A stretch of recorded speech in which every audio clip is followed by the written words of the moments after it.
सर्वेभ्यो नमो नमः। मित्रों, आप सभी का स्वागत है किरातार्जुनीयम अध्ययन के इस तृतीय भाग में। तो दो भागों में अभी तक हमने 7 पद्यों को अध्ययन कर लिया है। 7वें पद्य का हमारा समास विग्रह शेष रहता है, जो इस भाग में हम देखने वाले हैं। और इसके अतिरिक्त हम 8 से लेकर 10 पद्य का अध्ययन इस भाग में करने वाले हैं। क्या क्या अध्ययन करेंगे? सभी परीक्षाओं का विषय है किरातार्जुनीयम, इसीलिए हम इनसे बनने वाले प्रश्न, समास विग्रह, अन्वय, शब्दार्थ, भावार्थ, अलंकार, समास, सब पर चर्चा इस भाग में करेंगे। तो चलिए इस भाग को हम प्रारंभ करते हैं। विद्यारंभं करिष्यामि सिद्धे भवतु मे सदा। अभी तक हमने अध्ययन किया है कि जो वह वनेचर है जिसे द्यूत क्रीड़ा में युधिष्ठिर ने हारने के बाद दुर्योधन पर नजर रखने के लिए ब्रह्मचारी वेश में नियुक्त किया था, कहाँ पर? हस्तिनापुर में। वह जो वनेचर है वह वनवास काल में युधिष्ठिर के पास द्वैतवन में आ पहुंचा है। द्वैतवन यानी कि जहाँ पे पांडव अपना वनवास काल पूर्ण कर रहे हैं, वहां पर वह अब आ पहुंचा है। क्या करने? सूचना देने कि इस समय दुर्योधन कैसी नीति को अपना रहा है। पहुंचा, उसके बाद उसने प्रणाम किया। दुर्योधन इस समय अच्छी नीति का प्रयोग कर रहा है, इसलिए उसने क्षमा मांगी कि मेरे वचन जो हैं बेशक आपको कटु लग सकते हैं, तो इसलिए आप मुझे क्षमा करें। मैं आपको वास्तविकता से अवगत करवाने का प्रयास यहाँ पे कर रहा हूँ, ताकि आप आगामी काल में अच्छी योजना को तैयार कर सकें। उसके बाद उसने अपने राजनीति के ज्ञान को न्यून बता के, जैसा कि हमने इससे पहले वाले भाग में अध्ययन किया, कम बता के, और युधिष्ठिर के ज्ञान को उच्च बता के यह कहा कि जो भी मैंने सीखा है आपसे ही सीखा है, आपकी सत्संगति से ही मुझे वह प्राप्त हुआ है। उसके बाद इस पद्य से उसने कहना प्रारंभ किया था कि बेशक वह सिंहासन पर आरूढ़ हो गया है, सभी संपदाओं से वह संपन्न हो गया है, परंतु फिर भी वन में वास करने वाले आप, जिनके पास कोई भी साधन युद्ध के लिए नहीं है, आपसे वह फिर भी युद्ध पराजय की आशंका करता हुआ और द्यूत क्रीड़ा में छल से जीती गई धरती को, भूमि को या हस्तिनापुर को नीति पूर्वक जीतने का वह अब प्रयास कर रहा है। इस तरह से उसने दुर्योधन के बारे में बात की थी, जैसा कि हमने इससे पहले वाले पद्य में अध्ययन किया था। इस पद्य को हमने पहले भाग में देख लिया है। प्रसंग, अन्वय, व्याख्या, शब्दार्थ या भावार्थ, अलंकार तक हमने इस भाग में अध्ययन कर लिए थे। अब इसमें शेष क्या रहता है? समास का विग्रह। तो समास क्या है? समसनम समास है, यानी कि संक्षेप कर देना। बहुत सारे पद हैं, उनको एक पद जाके बना देना। तो यहाँ पे कौन सा पहला पद है? विशंकमानः। तो विगता शंका, यस्यसः विशंकः। इस तरह से इसमें वी उपसर्ग पूर्वक शंका, इस शब्द से शानच यह प्रत्यय किया गया है। उसके बाद विशंकमानः यह रूप सिद्ध हुआ है। भवतः, भवत शब्द है, भवान, भवन्तौ, भवन्तः, उसका यहाँ पे षष्ठी का एक वचन प्रयोग है। पराभवम, पराभूयते, पराजयते या तिरस्क्रियते इति पराभवम। परा शब्द के बाद उपसर्ग के बाद भू धातु से अप्रत्यय यहाँ पे हुआ है। नृपासनस्थः, तो नृपस्य आसनम इति नृपासनम। राजा का आसन क्या बन जाएगा? नृपासन बन जाएगा। और नृपासने तिष्ठति इति नृपासनस्थः, तो यहाँ पे षष्ठी तत्पुरुष समास पूर्वक उपपद समास हुआ है, यानी कि षष्ठी तत्पुरुष गर्भित उपपद समासः। आगे हैं वनाधिवासिनः, तो वनम, वने अधिवसति इति वनवासी, वने अधिवसति या वनम अधिवसति इति वनाधिवासी। तस्माद् वनाधिवासिनः। दुरोदर छद्मजिताम, दुरोदर कहा जाता है पासे को, द्यूत में जो पासे होते हैं उसको। तो दुष्टम उदरमस्येति दुरोदरम। और समास कैसे होगा इसमें? दुरोदरस्य छद्म इति दुरोदर छद्म। तो यहाँ पे षष्ठी तत्पुरुष समास है। और दुरोदर छद्मना जिताम या दुरोदर छद्मना जिता, यस्यासा दुरोदर छद्म जिता। इस तरह से इसमें षष्ठी तत्पुरुष समास पूर्वक तृतीया तत्पुरुष समास होके बहुब्रीहि समास प्रयोग होगा। ताम दुरोदर छद्मजिताम, तो यह विशेषण है किसका? जगतीम का। समीहते सम उपसर्ग पूर्वक ईह चेष्टायाम, यहाँ पे चेष्टार्थक धातु है जो कि भवादि गण की धातु है। आत्मनेपदी में लट लकार के प्रथम पुरुष एकवचन का यहाँ पे रूप है न ये न। तो नीति इस अर्थ में यहाँ पे नए शब्द है। तो नी शब्द से या धातु से भाव अर्थ में अच प्रत्यय कर देंगे तो नए जाके बन जाएगा। जे तुम, तो जी जय, जय अर्थ में जो धातु है उसके बाद तुमन प्रत्यय यहाँ पे किया गया है। जगतीम, यह पृथ्वी का समानार्थक शब्द है, द्वितीय एक वचन में प्रयोग यहाँ पे किया गया है। सुयोधनः, तो यहाँ पे सुखेन युध्यते इति सुयोधनः, यानी कि सुखपूर्वक जो युद्ध करे, जिसको युद्ध करने में सुख मिलता हो, ऐसा इसका भाव है, उसे सुयोधन, यानी कि दुर्योधन का यहाँ पे समानार्थक शब्द है। उपपद समास यहाँ पे हुआ है। सुपसर्ग पूर्वक युद्ध, युद्धर्थक धातु के बाद यदि युच प्रत्यय कर देंगे तो बन जाएगा सुयोधन। तो इस तरह से यहाँ पे समास का विग्रह है। अगले पद्य को हम अब देखेंगे। तथापि जिह्म सभवज्जिगीषया तनोति शुभ्रं गुण संपदा यशः समुन्नयन् भूतिमनार्य संगमाद् वरम विरोधोपि समं महात्मभिः। तो इसका संबंध है पूर्व के पद्य से, क्योंकि यहाँ पे तथापि लिखा गया है। तो पहले पद्य में क्या कहा गया कि वह जो दुर्योधन है वह जो सिंहासन है उस पर तो उपारूढ़ हो चुका है, सभी सुविधाओं से वह युक्त हो चुका है, परंतु वन में निवास करने वाले जिनके पास कोई भी सुविधा नहीं है उनसे वह, यानी कि आपसे वह पराजय की आशंका रखता है। तो पहले तो वह आशंकित है। आगे कह रहे हैं आशंका रखता हुआ दुरोदर छद्मजिताम जगतीम, यानी कि द्यूत क्रीड़ा में छल से जीती गई भूमि को, राज्य को, हस्तिनापुर को वह न ये न जेतुम समीहते, नीति से जीतने की चेष्टा कर रहा है। तो वह क्या कर रहा है? नीति पारायण कर रहा है। तो दो वाक्य यहाँ पे निकल जाते हैं कि बेशक वह आपसे हारने की आशंका यहाँ पर रख रहा है और नीति पारायण वह हो रहा है। तो तथापि से यहाँ पे क्या लेंगे कि आपसे हार की आशंका होने पर भी और नीति पारायण, नीति पूर्वक कार्य करने पर भी, जिम्मह सह, यानी कि कुटिल वह, कौन? दुर्योधन, भवज्जिगीषया, भवतः जिगीषा, जिगीषा यहाँ इससे अर्थ क्या है? जेतुम इच्छा इति जिगीषा, जीतने की इच्छा, तया जिगीषया, तो आपसे जीतने की इच्छा करता हुआ, गुण संपदा, यानी कि गुण और संपदा के द्वारा, गुण और समृद्धि के द्वारा, शुभ्रम यशः तनोति, स्वच्छ यश को, तनोति यानी कि तनु विस्तारे, यहाँ पे धातु है, तो शुभ्र यानी कि स्वच्छ यश को वह फैला रहा है। तो यह पहले वाक्य का यहाँ पे अर्थ हुआ।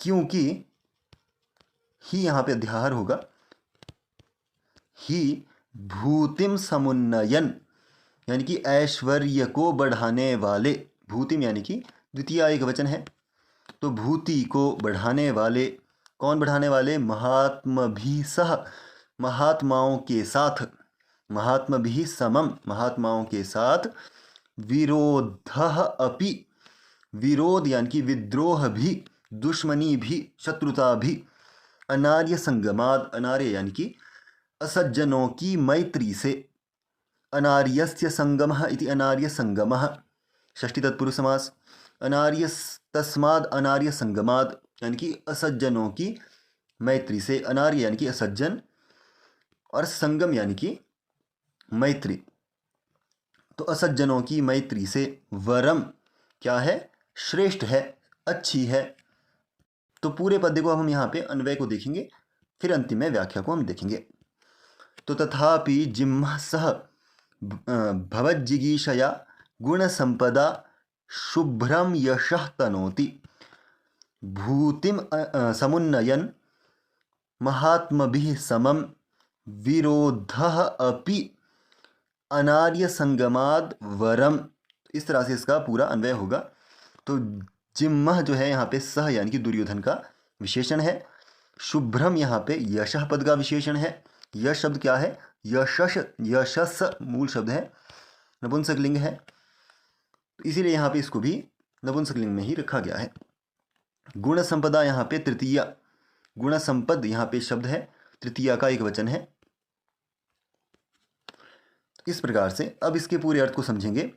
यानी कि आशंकित, आपसे जीतने की आशंका रखता हुआ और नीति पूर्वक पृथ्वी को जीतने की इच्छा करता हुआ भी कुटिल वह जो दुर्योधन है, वह आपसे जीतने की इच्छा रखने से गुण और संपदा के द्वारा स्वच्छ यश को इस समय फैला रहा है। ऐसा वनेचर युधिष्ठिर के प्रति कह रहा है। किसके बारे में? दुर्योधन के बारे में।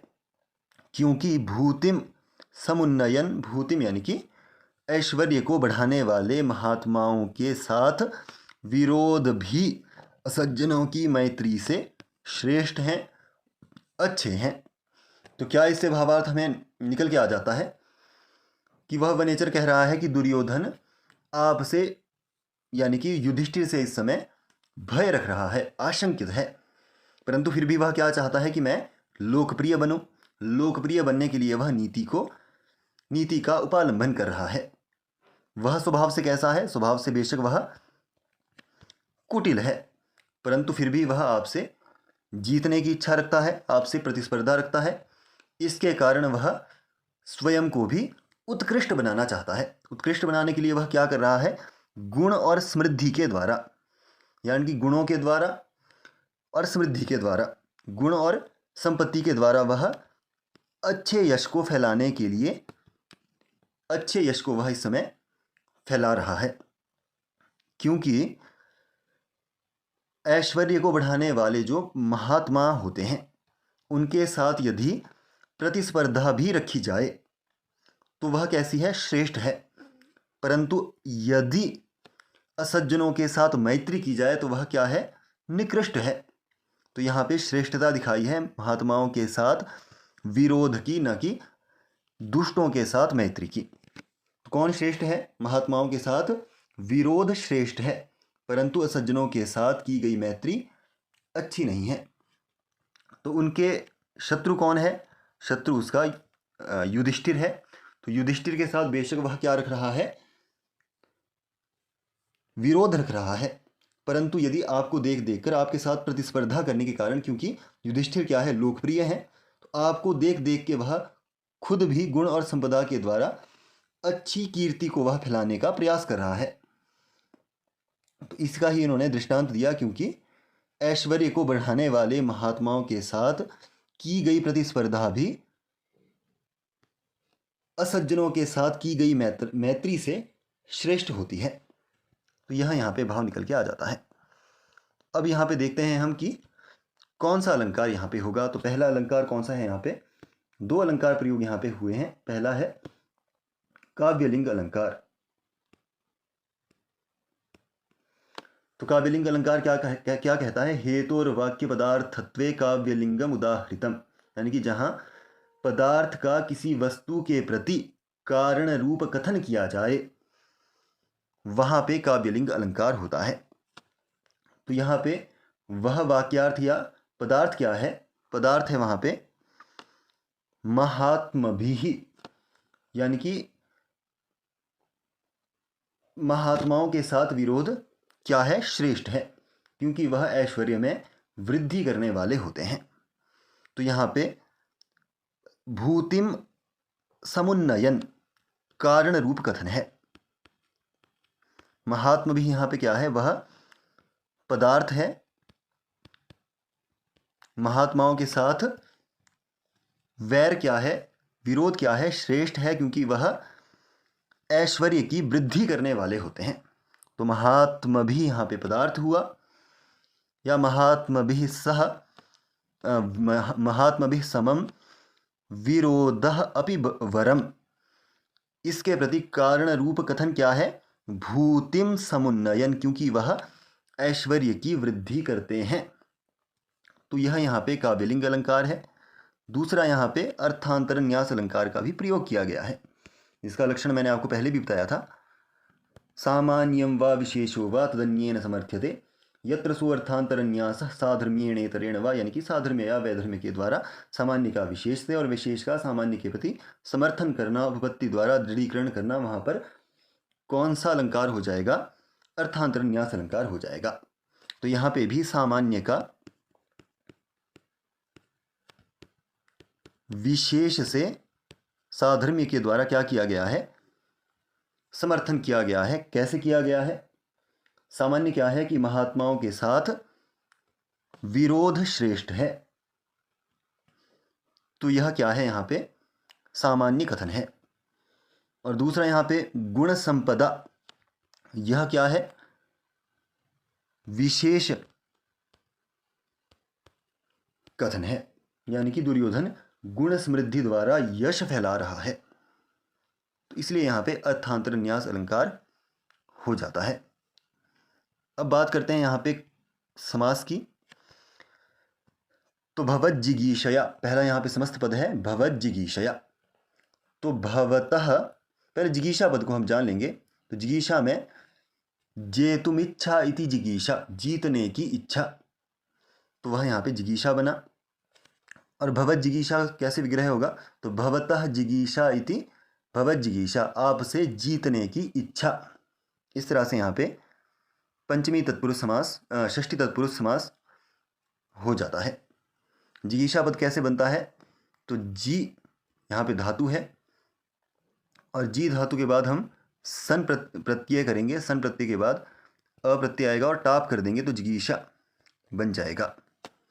आगे हैं तनोत, यहाँ पे तनु विस्तारे धातु है जो तनादि गण की है, सकर्मक है, उभयपदी धातु है, और लट लकार के प्रथम पुरुष का एक वचन यहाँ पे दिख रहा है। अगला है अनार्य संगमाद, यानी कि न आर्य इति अनार्य, यानी कि जो सज्जन नहीं है वह असज्जन है। तो नए जहाँ पे होता है वहाँ पे नए तत्पुरुष समास होगा। तो अनार्य में न आर्य इति अनार्य, तो नए तत्पुरुष समास यहाँ पे हुआ है। अनार्यस्य संगमः, यानी कि असज्जनों से मैत्री, तो यहाँ पे षष्ठी तत्पुरुष समास है। तस्माद अनार्य संगमाद, इस तरह से हम तत् शब्द के साथ इसको चलाएंगे। महात्म शब्द से क्या अभिप्राय है? महान आत्मा ये शांते महात्मनः, महान हो जिनकी आत्मा, वह क्या है? महात्मा है। तैहि, तृतीया एक वचन का है, तृतीया बहुवचन का है, तो तैहि महात्मा भी, इस तरह से इसको हम चलाएंगे। तो यहाँ पे बहुब्रीहि समास महात्मा भी पद में, महात्मा पद में होगा। इस प्रकार अब अगले पद्य को हम देखेंगे।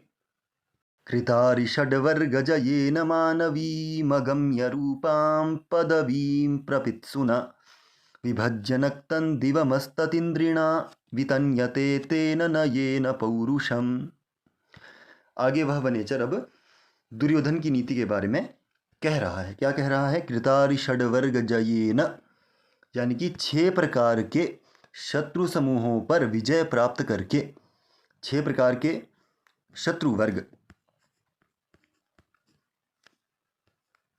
शत्रु वर्ग या शत्रु समूह कौन कौन से हैं?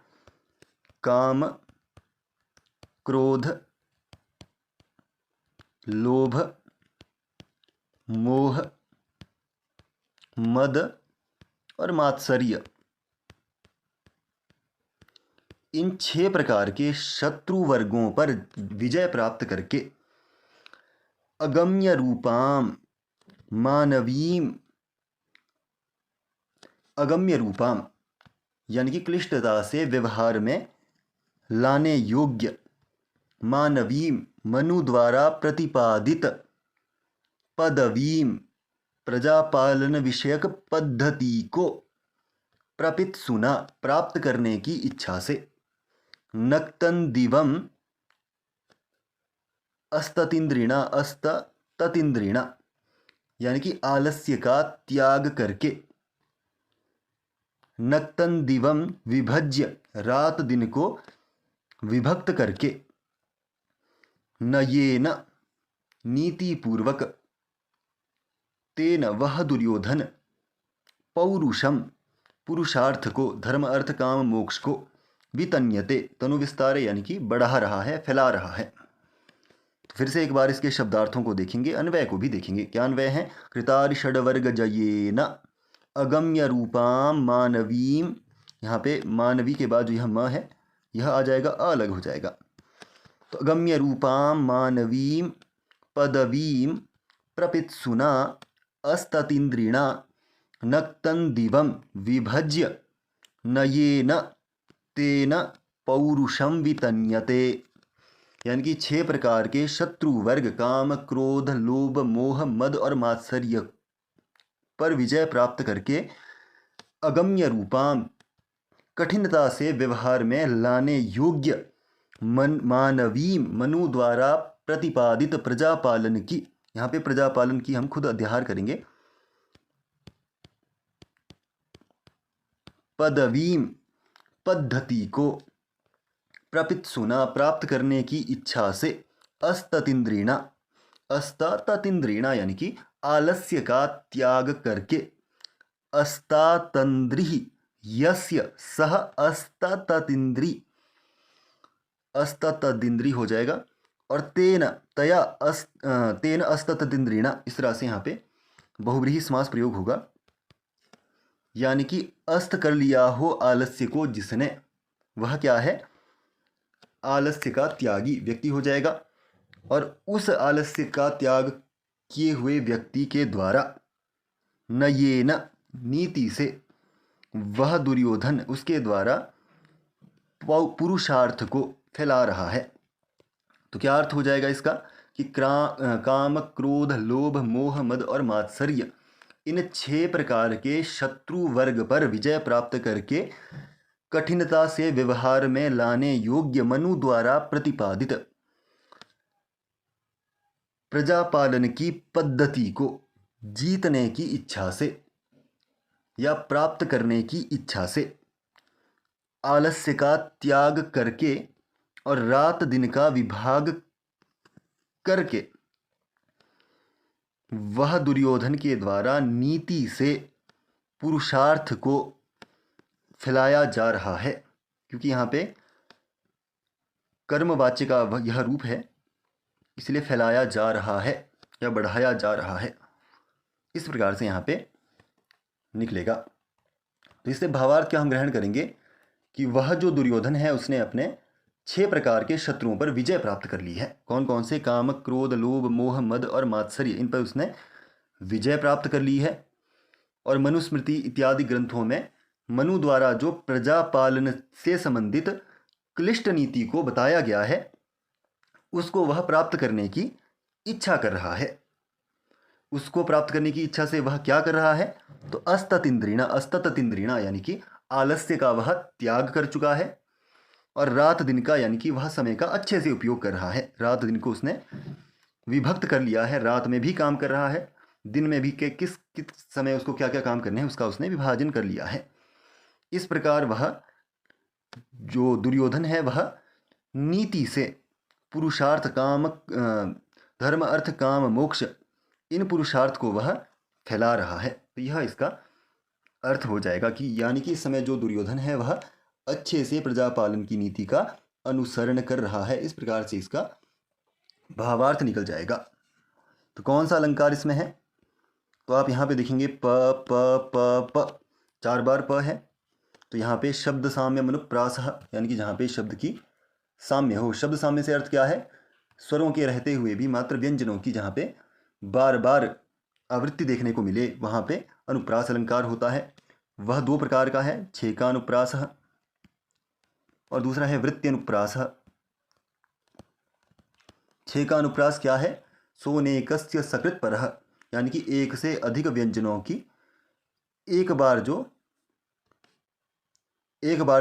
आता है या एक बार जो सामना होता है, वहाँ पे छेकानुप्रासः। तो यहाँ एक ही व्यंजन की एक बार नहीं, 2 बार नहीं, 3 बार नहीं, 3-4 बार यहाँ पे आवृत्ति हुई है, तो ऐसा यहाँ पे वृत्त्यनुप्रास है। यानी कि एक से अधिक व्यंजनों की बार बार जो हमें सकृत यानी कि बार बार जो सादृश्य होता है। तो यहाँ पे प प प प, यदि यहाँ पे रूपाम पदवीम ऐसा होता तो यहाँ पे एक बार होके छेकानुप्रास हो जाता, परंतु नहीं, प प प प। तो यहाँ पे कौन सा है? वृत्त्यनुप्रास है। और दूसरा यहाँ पे न, यानी कि वितन्यते तेन नयेन पौरुषम। तो यहाँ पे तन त के बाद जो नकार है, यहाँ पे भी नकार है, यहाँ पे भी नकार है, यहाँ पे भी नकार है, यानी कि एक से अधिक बार यहाँ पे व्यंजनों का सादृश्य देखने को मिला। तो यहाँ पे वृत्ति अनुप्रास घटित हुआ है। अब यहाँ पे बात करते हैं समास की। तो पहला समस्त पद है कृतारि षड्वर्ग जयेन। तो षण्णाम वर्गः, 6 का वर्ग, षण्णाम वर्गः इति षड्वर्गः। तो यहाँ पे षष्ठी तत्पुरुष समास हुआ। आगे हैं अरीणाम षड्वर्गः, यानी कि शत्रुओं का, 6 शत्रुओं का वर्ग, अरीणाम वर्गः। तो यहाँ पे भी षष्ठी तत्पुरुष समास हुआ। फिर आगे हैं अरिषड्वर्गाणां जयः इति अरिषड्वर्गजयः। तो यहाँ पे भी षष्ठी तत्पुरुष समास हुआ, 3 बार हुआ। पहला षण्णाम वर्गः इति षड्वर्गः, षष्ठी तत्पुरुष समास। अरीणाम षड्वर्गः, यहाँ पे भी षष्ठी तत्पुरुष समास। और अरिषड्वर्गाणां जयः, तो यहाँ पे भी षष्ठी तत्पुरुष समास हुआ। अब इसके बाद कृतः अरिषड्वर्गजयः येन सह कृतारिषड्वर्गजयः तेन कृतारिषड्वर्गजयेन।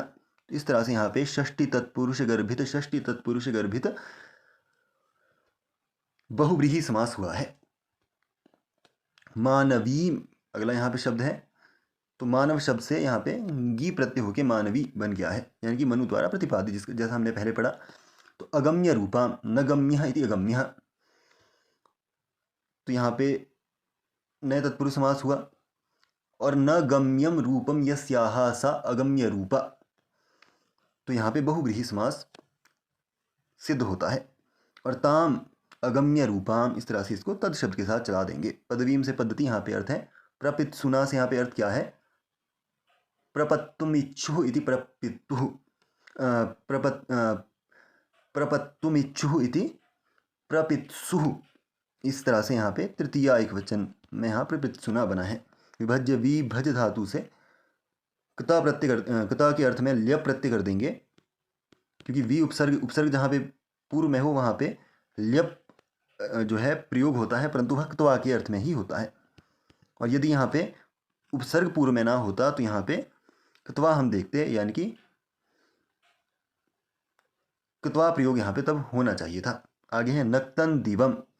तो समाहार समास है यहाँ पे। समाहार द्वंद्व, 2 प्रकार का द्वंद्व मैंने आपको पहले भी बताया है, इतरेतर योग द्वंद्व और समाहार द्वंद्व। जहाँ पे अंतिम में नपुंसकलिंग आए वहाँ पे समाहार होता है, और जहाँ पे द्विवचन बहुवचन हो वहाँ पे इतरेतर योग द्वंद्व होता है। तो यहाँ पे कौन सा है? नक्तंच दिवाच, नक्तन दिवम। इस तरह से यहाँ पे समास हुआ है। आगे है अस्ततंद्रिणा, यानी अस्तातंद्रिः यस्य सः अस्ततंद्रिः तेन अस्ततंद्रिणा। इस तरह से यहाँ पे बहुव्रीहि समास है। वितन्यते, वी उपसर्ग पूर्वक तनु विस्तार्य धातु है, और वह कर्मणि प्रयोग के अर्थ में यहाँ पे प्रयुक्त हुई है। लड़ लकार के प्रथम पुरुष का एक वचन यहाँ पे हुआ है। नयेन, तेन पद क्या है? तद मूल रूप से शब्द है, सर्वनाम संज्ञक है, और तृतीया का एक वचन पुल्लिंग में प्रयोग हुआ है। नयेन यानी कि नीयते अनेन इति नयः, यानी कि नीति के अर्थ में नए शब्द प्रयोग होता है। नी शब्द से, नी धातु से यदि भाव के अर्थ में प्रत्यय कर देंगे हम तो नय बन जाएगा। तेन नयेन। पौरुषम, पुरुषस्य कर्म इति पौरुषम। तो पुरुष से अण प्रत्यय कर देंगे, अण प्रत्यय करने के बाद जब आदि वृद्धि होगी तो पौरुष बन जाएगा। इस प्रकार यहाँ पे प्रयोग हुआ है। चलिए अगले पद्य को देखेंगे। सखी निव प्रीति युजोनुजीविनः समानमानान् सुहृदश्च बन्धुभिः ससन्ततं दर्शयते गतस्मयः कृताधिपत्यामिव साधु बंधुताम। अब वह दुर्योधन कैसा अपने सेवकों से, मित्रों से व्यवहार कर रहा है, उस बात को इस पद्य में अब वनेचर युधिष्ठिर के सामने रख रहा है। क्या कह रहे हैं? वह वनेचर क्या कहता है युधिष्ठिर के प्रति और दुर्योधन के बारे में, कि वह जो दुर्योधन है, गतस्मयः सह अहंकार से रहित। गतस्मयः से अर्थ क्या है? अहंकार शून्य। सह से अर्थ है दुर्योधन। वह दुर्योधन अनुजीविनः प्रीतियुजः सखीन इव, अपने सेवकों के साथ प्रीति से भरे हुए या स्नेही मित्र के समान व्यवहारं करोति, व्यवहार को करता है। तो यहाँ पे व्यवहारियते इत्यादि पद का हम खुद ही अध्ययन कर लेंगे कि अहंकार से रहित वह दुर्योधन अपने सेवकों के साथ स्नेही मित्र के समान व्यवहार कर रहा है। तो यहाँ पे सेवकों के साथ कैसा व्यवहार कर रहा है? मित्र के समान व्यवहार कर रहा है। तो मित्र के साथ कैसा व्यवहार कर रहा है उसको बता रहे हैं। सुहृदः, यहाँ च पहले अध्याहार होगा च, और सुहृदः मित्रों के साथ या मित्रों के प्रति, बंधुभिः समानमानान यानी कि अपने पारिवारिक जनों या सगे भाइयों की तरह व्यवहार कर रहा है। तो मित्रों के साथ कैसा व्यवहार कर रहा है? सगे भाइयों के समान। तो यहाँ पे अहंकार से रहित वह दुर्योधन अपने अनुजीवियों के साथ स्नेही मित्र की तरह व्यवहार कर रहा है और अपने मित्रों के साथ अपने पारिवारिक जनों या सगे भाइयों की तरह व्यवहार कर रहा है। और अपने सगे भाइयों के साथ कैसा व्यवहार कर रहा है? तो बंधुताम यानी कि अपने भाइयों के साथ सगे भाइयों के प्रति कृताधिपत्याम इव यानी कि राजा उनको बना दिया हो ऐसा, राजाओं के समान व्यवहार कर रहा है। दर्शयते प्रदर्शित कर रहा है, साधु प्रदर्शयते या साधु दर्शयते। तो पूरा अन्वय को जानेंगे, उसके बाद पूरी इसकी व्याख्या हम देखेंगे। तो गतस्मयः सह दुर्योधनः स्व अनुजीविनः प्रति प्रीतियुजः सखीन इव व्यवहारं करोति, सुहृदः बंधुभिः समानमानान् च बंधुतां कृताधिपत्याम इव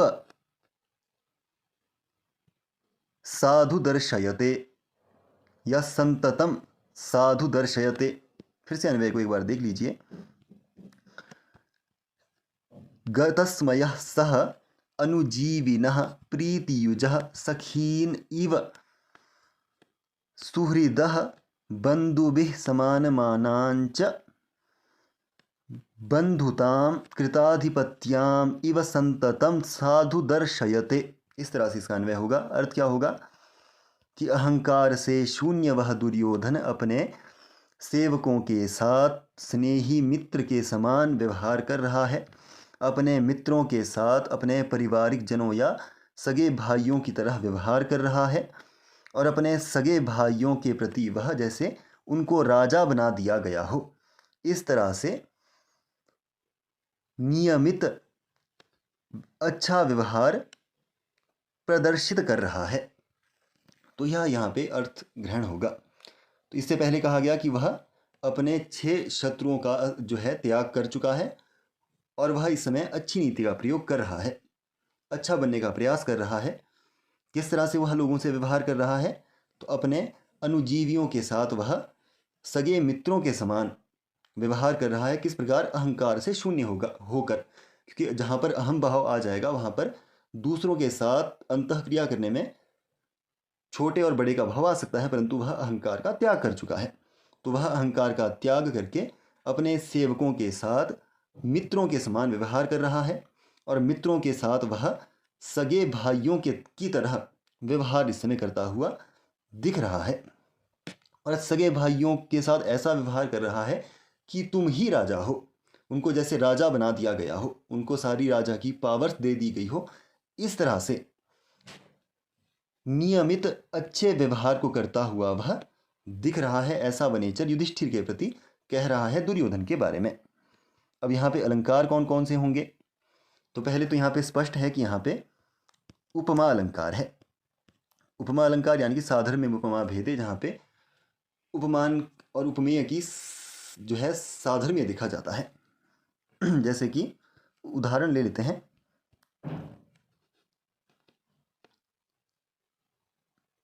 नृत्यांगना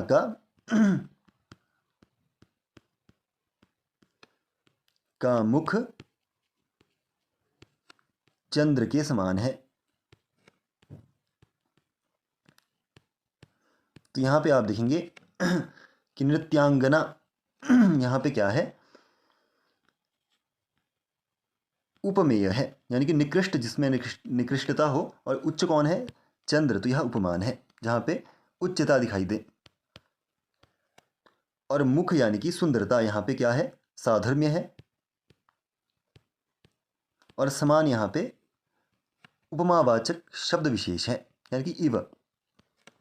तो जहाँ पे ऐसी हमें दिखाई दे, यानी कि उपमेय, उपमान, साधर्म्य और साधर्म्यवाचक शब्द, वहाँ पे पूर्ण उपमा होती है। उपमा भी दो प्रकार की है, पूर्णोपमा और लुप्तोपमा। जहाँ पे उपमा के चार गण, यानी कि चार उसके मुख्य घटक दिखाई दें, कौन कौन से। पहला है उपमेयवाचक शब्द, उपमेय यानी कि निकृष्टता जिसमें हो, उपमान जिसमें श्रेष्ठता हो सामान्य तौर पे, और साधर्म्य, क्या उनमें साधर्म्य है, और साधर्म्यवाचक शब्द जैसे कि इव इत्यादि, इव हो सकता है इत्यादि, कुछ भी वहाँ पे साधर्म्यवाचक शब्द होते हैं। मुख्य तौर पे इव ही वहाँ पे प्रयोग होता है। तो यहाँ पे भी देखें, अनुजीवियों के साथ कैसा व्यवहार कर रहा है, सखी के समान, यानी कि मित्रों के समान। तो सेवक यहाँ पे कौन है, उपमेय हुआ। सखी कौन है, तो उपमान हुआ। इव यहाँ पे क्या है, शब्द, उपमावाचक शब्द है। और प्रीति युजः यहाँ पे साधर्म्य है, यानी कि जैसा अपने मित्रों के साथ व्यवहार करता है, वैसे ही अपने स्नेह, उस वही स्नेह वह अपने सेवकों के साथ भी कर रहा है। वैसे ही बंधु भी, आगे यहाँ पे आप देखेंगे, सुहृदय यहाँ पे उपमेय है, बंधु भी यहाँ उपमान है, समान मानान यह यहाँ पे क्या बन जाएगा, इवार्थक बन जाएगा, यानी कि उपमावाचक शब्द बन जाएगा। और स्नेही यानी कि उच्च व्यवहार कर रहा है, यहाँ पे श्रेष्ठता यानी कि जो साधर्म्य है। तो यह यहाँ पे क्या है, कौन सा अलंकार घटित हो जा रहा है, उपमा अलंकार यहाँ पे घटित हो रहा है। कौन सी उपमा, पूर्णोपमा। पूर्णोपमा में चारों के चारों जो मैंने घटक बताए वह होने चाहिए। लुप्तोपमा में कोई भी एक या चारों में से कोई एक यदि कम हो, या तीन ही रहे, तब भी वहाँ पे लुप्तोपमा होती है। जहाँ पे उसका वर्णन आएगा वहाँ पे हम करेंगे, उसके बारे में विवरण करेंगे। अगला है उत्प्रेक्षा अलंकार, भी यहाँ प्रयोग हुआ है। संभावनमथोत्प्रेक्षा प्रकृतस्य समेन यत, उपमेय की उपमान रूप से संभावना को उत्प्रेक्षा अलंकार कहते हैं। उपमेय की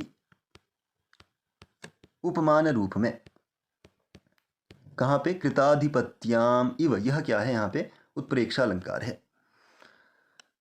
तो उसने अपने बंधुओं के साथ या अपने सगे भाइयों के साथ कैसा व्यवहार कर रहा है, जैसे उनको राजा बना दिया गया हो, परंतु उनको राजा नहीं बनाया है, केवल और केवल संभावना यहाँ पे दिखाई दे रही है कि उनको जैसे राजा बना दिया गया हो, ऐसा व्यवहार। तो यहाँ पे कौन सा अलंकार है, उत्प्रेक्षा अलंकार। इस जो पद विशेष है उससे इसका प्रकट हो रहा है। इव यहाँ पे उसी अर्थ में प्रयोग है। कैसे, उपमेय की, उपमेय कौन है यहाँ पे, बंधु यानी कि सगे भाई। और उपमान कौन है, कृताधिपत्याम, राजा बना दिया हो जैसे उनको। तो यह क्या है, उपमान है। तो उपमान यानी कि सगे भाई रूपी उपमेय की यहाँ पे राजा बना दिया हो, ऐसा उपमान का संभावना रूप में वर्णन किया गया है। इसलिए यहाँ पे कौन सा अलंकार है, उत्प्रेक्षा अलंकार है। अब यहाँ पे देखेंगे हम, यहाँ पे कौन कौन से समास प्रयोग हुए हैं। तो पहले यहाँ पे सखीन जो शब्द है, वह सखी शब्द जो पुल्लिंग में प्रयोग होता है, उसमें द्वितीया का बहुवचन सखीन, रामान की तरह, यह हरीन की तरह भी यहाँ पे बनेगा। यहाँ सादृश्यवाचक शब्द है प्रीति युजः, तो प्रीति युज यहाँ पे शब्द है, षष्ठी का एक वचन है। अनुजीविनः, तो अनुजीवतीति, अनुजीवी, अनु उपसर्ग पूर्वक जीव शब्द से ऋणी प्रत्यय कर देंगे, तो अनुजीवी बन जाएगा। और उसके बाद षष्ठी के एक वचन में अनुजीविनः यहाँ पे बनेगा। बंधुभिः, तो यह भी तृतीया का बहुवचन है। आगे है यहाँ पे गतस्मयः, तो गतस्मयो गर्भो वा यस्य सह गतस्मयः, यानी कि गतः स्मयः, समय गतः स्मयः से अर्थ है यहाँ पे गर्व या अहंकार, अहंकार जिसका चला गया हो ऐसा। तो यह इसका वर्णन होगा। और आगे है कृताधिपत्याम, तो कृतम आधिपत्यम यस्याः सा कृताधिपत्या ताम कृताधिपत्याम, यानी कि बना दिया गया हो, राजा जिसको, वह क्या है, कृताधिपति, कृताधिपत्या ताम कृताधिपत्याम, इस तरह से। ये यहाँ पे अलग पद है। बंधुताम, तो बंधुनाम समूहो इति बंधुता, ताम बंधुताम, तो यहाँ पे बंधु शब्द से भाव के अर्थ में तल प्रत्यय कर देंगे, और तल प्रत्यय के बाद हमेशा टाप आता है, तो यहाँ पे टाप आ जाएगा, टाप का ट जाएगा, प जाएगा, आ मात्र शेष रहेगा, बंधुता बन जाएगा। तो इस तरह से आज के भाग में इतना ही। उम्मीद करता हूँ आपको यह भाग पसंद आया है, और यदि आपको यह भाग पसंद आया है तो वीडियो को लाइक करें, मित्रों के साथ शेयर करें। मिलते हैं इसके अगले भाग में, तब तक के लिए धन्यवाद।